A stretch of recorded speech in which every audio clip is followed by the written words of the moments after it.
колешки, колеги, пратеници, многу почитувана македонска јавност. На пленарна седница денес пред нас е предлог на закон за изменување и дополнување на законот за данокот на додадена вредност, по скратена постапка со ЕУ знаменце. Не треба тоа да го посебно потенцираме, знаејќи ја функцијата и улогата на Комисијата за европски прашања, која се претвори во Комисија за се и се што.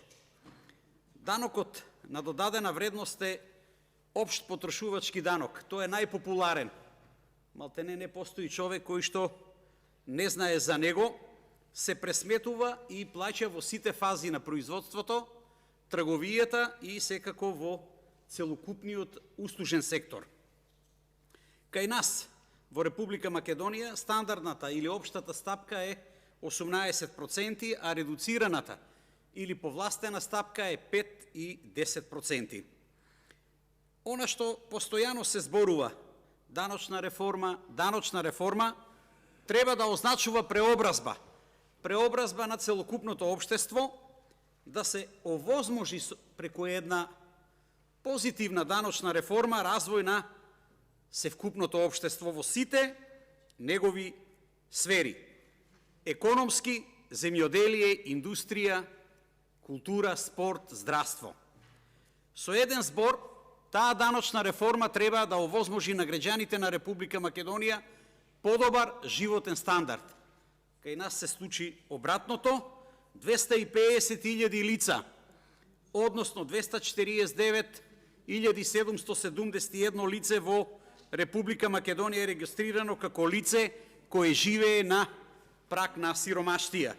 Од тоа некаде околу 47.000 се корисници на социјална помош, 35.000 се земаат гарантирана минимална помош и некаде околу 165.000 се пензионери, чие што пензија не достигнува 14.000 денари. Што имаме најново од владата на Република Македонија визави ова што го зборуваме овде во собранието? Излезе министерот и кажа дека имаме изготвен во влада ребаланс на буџетот. И една од основните работи кои што ги кажа е дека од предвиденето, од она што е проектирано, а толку пати кажано од наша страна дека тој е мегаломански буџет, дека не може да се оствари се што е во него проектирано, е дека 6 милиарди денари ќе се наплатат помалку од данокот на додадена вредност. Огромни финансиски средства нема да се наплатат преку данокот на додадена вредност. Исто така, беше кажано од негова страна дека парите за капитални проекти, за оние капитални проекти кои што доцнат, ќе се пренаменат, ќе завршат како плати. Тоа значи дека од предвидени, проектирани 800 милиони евра, почитувани граѓани, 300 милиони евра ќе се пренаменат. Образложението е дека дел од тие предвидени капитални проекти ќе забават, а дел од проектите ќе одат во мирување. Па каде сте виделе вие побавно темпо на реализација на капитални проекти? Може ли од ова да се оди во мирување или забавување? Каде, во која друга држава има ваков исклучително слаб дел на реализација на капитални проекти? Исто така, лично од министерот беше кажано дека ќе има ревидирање на стапката на раст на бруто домашниот производ, на GDP, од 2,9 на 2,5. А милион пати овде од оваа говорница, и јас и моите колеги, сме кажале дека за една обична проста репродукција на факторите на производство, растот на GDP е помеѓу 1 и 2%. Сега овде се излегува со податок 2,5. Една минорна, многу слаба стапка на раст. Додека за инфлацијата, која што во овој момент е позиционирана на 8,9, Колегата Бојан Стојановски тоа многу добро го објасни во делот на производите за прехрана, исхрана, некаде е 20%, над 20%. И сега сите ние овде поставуваме прашање, дали е ова фамозната даночна реформа? Кои ќе бидат бенефитите од таа даночна реформа, кој што толку многу како термин е експониран од страна на представниците на власта?